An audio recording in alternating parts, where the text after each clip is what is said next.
Salut, c'est El Padre. Alors aujourd'hui, on se retrouve dans cette vidéo pour essayer de résoudre un problème que m'a exposé Didier. Donc Didier, c'est une connaissance, et il a un problème avec ces interrupteurs comme ça.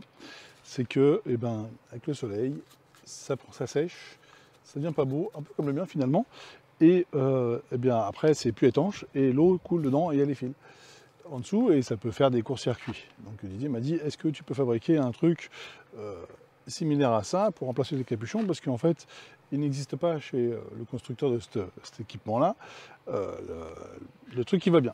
Vous voyez, la pièce en question, c'est celle-ci. Vous voyez, alors là, elle est montée sur le mien, mais elle est similaire. Vous voyez, c'est une pièce qui vient comme ça, se clipser dedans. Et donc, du coup, celui-là, vous voyez, il est tout propre. Il a pris d'un interrupteur tout neuf, mais un vieux système, il est capote. Alors, ce que je vais faire, c'est que je vais le démonter, celui-là.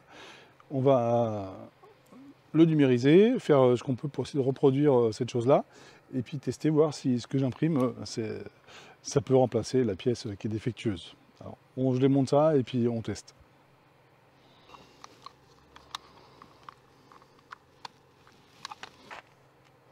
Oui, en effet, que le temps, ça devient tout poreux, pas beau. Ah, effectivement, ça devient tout sec, tout gluant, et va haut. Donc, on essaye. Je décide donc de partir d'une photo, parce que en fait, tout le monde n'a pas un appareil photo, un téléphone ou autre chose comme ça avec un lidar pour pouvoir scanner en 3D. Donc je me dis, on va partir d'une photo, et a priori, la forme étant assez simple, j'essaie de l'importer directement dans le visualiseur 3D pour en sortir une pièce au format STL, mais c'est pas du tout concluant. Donc du coup, je pars sur l'idée de reprendre ma fameuse photo, de la détourer. Voilà, de faire le nettoyage, ça prend un petit peu de temps comme on voit, donc je vais accélérer parce que c'est relativement long de détourer la pièce, sachant qu'on a deux niveaux finalement, quand on regarde sur la pièce, on a un niveau bas, un niveau haut. Donc je suis en train d'effacer là, sur ce moment-là, tout le côté en fait, enfin une des faces, on va dire, de l'objet à imprimer, j'enlève tout le contour, je la transforme, je la passe en noir et je l'édite dans mon logiciel de 3D. Donc en fait là, je vois que ça passe bien. Avec un pierre glisse, je vérifie la taille et les proportions de l'objet. Et je reproduis la même chose avec la partie extérieure de l'objet. Ce qui fait que ça me fait deux morceaux. Un morceau haut, un morceau bas. Que maintenant je peux insérer l'un sur l'autre. Donc en respectant les cotes que j'avais vues au pied à coulisses. Voilà, donc on voit que maintenant je respecte l'inclinaison du petit boîtier en fait, enfin du petit boîtier, de la petite pièce, et il y a une espèce de bavette au bout là de l'objet. Donc je reproduis la bavette avec la suppression en fait de ce qui me gêne sur la pièce 3D. Et j'enregistre celle-ci, voilà, et je l'importe dans mon logiciel qui s'appelle un slicer, qui sert en fait à prédécouper la pièce pour pouvoir l'imprimer. Donc là, une fois qu'elle a été découpée, je l'ai mis sur ma carte SD, mis sur l'imprimante.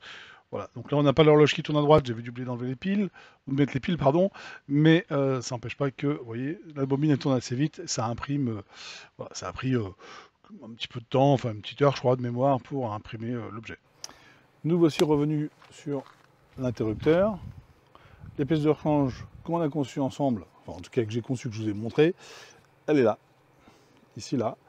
Donc là elle n'est pas limée ni rien du tout, puisque c'est un prototype. Voilà, donc la pièce est là. Et on va tout de suite l'insérer dedans. Et voir si ça passe. Et hop. Vous devez voir là, je pense. En tout cas, ça a l'air de rentrer. Et si je remonte le truc, comme ça,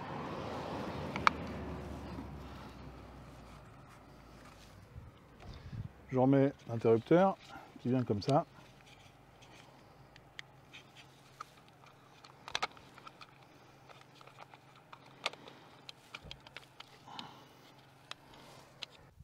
Bon, maintenant que c'est installé, on va voir dans le temps comment ça se comporte.